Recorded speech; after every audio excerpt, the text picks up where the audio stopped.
નમસ્કાર. ચાલો આજે ઈશ ઉપનિષદને એક અલગ જ નજરથી જોઈએ. જુઓ, આ માત્ર જૂના શ્લોકોનો સંગ્રહ નથી. ના, એનાથી ઘણું વધારે છે. સમજો કે આ તો બ્રહ્માંડના સૌથી મોટા રહસ્યો પર બનેલી એક સિનેમેટિક માસ્ટર ક્લાસ છે. તો આજે આપણે શું કરીશું? આપણે ફક્ત શબ્દો નહીં વાંચીએ, પણ એની આરપાર જઈને એના ઊંડાણમાં ડૂબકી લગાવીશું. એક એવી દ્રશ્ય યાત્રા પર નીકળીશું જે આપણને વાસ્તવિકતાના સાચા સ્વરૂપ સુધી લઈ જશે. આપણી આ સફર એને આપણે 6 ભાગમાં વહેંચી છે. શરૂઆત કરીશું બ્રહ્માંડની સંપૂર્ણતાના આહ્વાનથી. પછી આપણે એ વાસ્તવિકતાને શોધીશું જે કણે કણમાં વ્યાપેલી છે. આગળ વધીને આપણે આત્માના એ ગજબ વિરોધાભાસને સમજવાનો પ્રયત્ન કરીશું કે એ ગતિમાં પણ છે અને સ્થિર પણ. પછી જ્ઞાન અને કર્મ આ બે માર્ગોને જોડીશું અને માયાના એ સોનેરી પડદાને હટાવીને અંતિમ સત્ય શું છે એ જોઈશું. અને છેલ્લે આ બધું આપણને લઈ જશે અગ્નિને કરેલી એક અંતિમ પ્રાર્થના સુધી. તો આપણી યાત્રાનો પહેલો પડાવ છે પૂર્ણતાનું આહ્વાન. આપણે સીધા જ શાંતિપાઠથી શરૂઆત કરીએ છીએ અને એનું કારણ એ છે કે આ એક જ મંત્રમાં ઈશ ઉપનિષદના આખા દર્શનનો પાયો સમાયેલો છે. આ જ મંત્ર આપણને બ્રહ્માંડની અખંડિતતા અને એની સંપૂર્ણતાનો પહેલો પરિચય કરાવે છે. ચાલો એના ઊંડા અર્થમાં ઉતરીએ એ પહેલાં આ શક્તિશાળી મંત્રને એના મૂળ સંસ્કૃત સ્વરૂપમાં સાંભળીએ અને જોઈએ. કેમ કે અહીં ધ્વનિ અને એનું સ્વરૂપ એ બંનેને એકબીજાથી અલગ કરી જ ન શકાય.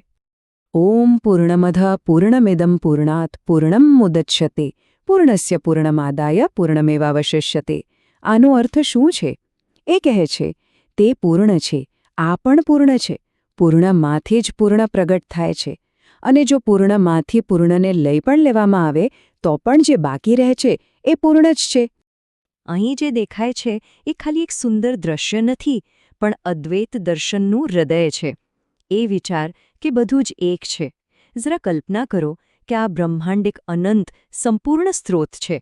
હવે એમાંથી સૂરજ, ગ્રહો, જીવન બધું જ બને છે. પણ છતાંય એ મૂળ સ્ત્રોતમાં સહેજ પણ ઘટાડો નથી થતો.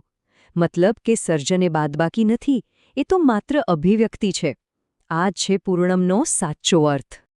સારો, તો હવે આપણે એ સિદ્ધાંત તરફ આગળ વધીએ જે આ પૂર્ણતાને, આ સંપૂર્ણતાને સમગ્ર અસ્તિત્વમાં કેવી રીતે સ્થાપિત કરે છે એ સમજાવે છે. તો હવે આપણે પહોંચી ગયા છીએ ઉપનિષદના હૃદય સુધી. એના પહેલા શ્લોકના શરૂઆતના શબ્દોમાં ઈશાવાસ્યમ ઇદમ સર્વમ, બસ આ 3 શબ્દો.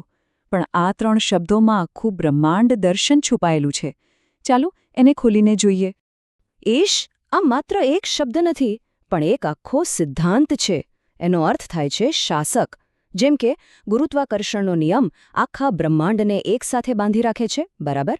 એ જ રીતે ઈશ એ ચેતન સિદ્ધાંત છે, જે અસ્તિત્વના દરેક પરમાણુમાં વ્યાપીને એનું સંચાલન કરે છે. આ કોઈ દૂર આકાશમાં બેઠેલો દેવતા નથી, પણ આ બ્રહ્માંડની પોતાની આંતરિક વ્યવસ્થા છે. જો આ ચેતન સિદ્ધાંત બધે જ છે, સર્વવ્યાપી છે, તો પછી એનું સ્વરૂપ કેવું હશે? અને અહીં જ ઉપનિષદ આપણને એક ખૂબ જ ઊંડા વિરોધાભાસ તરફ લઈ જાય છે. જવાબ આપવાને બદલે ઉપનિષદ પહેલાં આપણી બુદ્ધિ સામે એક કોયડો મૂકે છે. એવી કઈ વસ્તુ છે જે એકદમ સ્થિર છે, જરા પણ હલતી નથી, પણ એ જ સમયે મન કરતાં પણ વધારે ઝડપી છે? આ તો તર્કથી વિપરીત વાત થઈ, પણ આનો ઉકેલ આપણી સમજની સીમાઓને ઘણો વિસ્તારી દેશે. અહીં આપણને જવાબ મળે છે, આત્મા સ્થિર છે. કેમ? કારણ કે એ સર્વવ્યાપી છે, એને ક્યાંય જવાની જરૂર જ નથી. છતાં એ મન કરતાં વધુ ઝડપી છે, કારણ કે આપણે કોઈ પણ જગ્યાનો વિચાર કરીએ એ ત્યાં પહેલેથી જ હાજર છે. એ દૂર એટલા માટે છે કારણ કે આપણી ઇન્દ્રિયો એને પકડી શકતી નથી, અને નજીક એટલા માટે છે કારણ કે એ આપણા પોતાના અસ્તિત્વનું કેન્દ્ર છે. તો આ કોઈ વિરોધાભાસ નથી, પણ આપણી મર્યાદિત ભાષામાં એ અમર્યાદિત સત્યને વર્ણવવાનો એક પ્રયાસ છે. તો પછી આ પરમ સત્યને જાણવાનો રસ્તો કયો છે? શું આપણે દુનિયાનો ત્યાગ કરી દેવો જોઈએ કે પછી એમાં પૂરેપૂરા સામેલ થવું જોઈએ? આ સવાલ પર ઉપનિષદ એક અદ્ભુત સમાધાન રજૂ કરે છે. આ ઉપનિષદનો એક ક્રાંતિકારી સંદેશ છે. ખરેખર મોક્ષ એટલે સંસાર છોડીને ભાગી જવું નહીં. સાચો રસ્તો છે કર્મ એટલે કે અવિદ્યા અને જ્ઞાન એટલે કે વિદ્યા. આ બંનેને સાથે લઈને ચાલવાનું. કર્મથી આપણે મૃત્યુના ભય પર જીત મેળવીએ છીએ અને જ્ઞાનથી આપણે અમરત્વનો અનુભવ કરીએ છીએ. સીધી વાત છે, એક પાંખથી થોડું ઉડી શકાય, બંને જરૂરી છે. સારું, તો જ્ઞાન અને કર્મના માર્ગ પર ચાલતા ચાલતા સાધક એક એવી ક્ષણે પહોંચે છે જ્યાં સત્ય બિલકુલ નજીક દેખાય છે, પણ છતાંય એક છેલ્લા પડદા પાછળ છુપાયેલું છે. આ એક સાધકના હૃદયમાંથી નીકળેલી પ્રાર્થના છે. એ કહે છે કે સત્યનો ચહેરો એક સોનેરી થાળીથી ઢંકાયેલો છે. હવે આ સોનેરી થાળી શું છે? એ બીજું કંઈ નહીં, પણ દુનિયાની સંપત્તિ, સત્તા અને સુંદરતાનું આકર્ષણ છે. એ એટલું બધું ચમકદાર છે કે એની પાછળ રહેલું અસલી સત્ય આપણને દેખાતું જ નથી. અને જે ક્ષણે આપણે આ ભૌતિક આકર્ષણોનો પડદો હટાવીએ છીએ, ત્યારે માયાનો ભ્રમ તૂટી જાય છે અને એની પાછળ આપણને દેખાય છે પરમ સત્યનો શુદ્ધ અખંડ પ્રકાશ. આ જ એ ક્ષણ છે જેને જ્ઞાન કહેવાય છે. સત્યનું દર્શન તો થઈ ગયું, હવે અંતિમ યાત્રાની તૈયારી છે. અને એટલે જ ઉપનિષદનો અંત એક ખૂબ જ ગહન અને વિનમ્ર પ્રાર્થના સાથે થાય કે અહીં આખી યાત્રાના અંતે સાધક પોતાની નશ્વરતાને સ્વીકારે છે. આટલી બધી જ્ઞાનની વાતો પછી છેલ્લે તો વિનમ્રતા જ આવે છે. હવે ધ્યાન ફક્ત એક જ વાત પર છે: મૃત્યુ પછી આત્માની અંતિમ સફર કેવી રહેશે.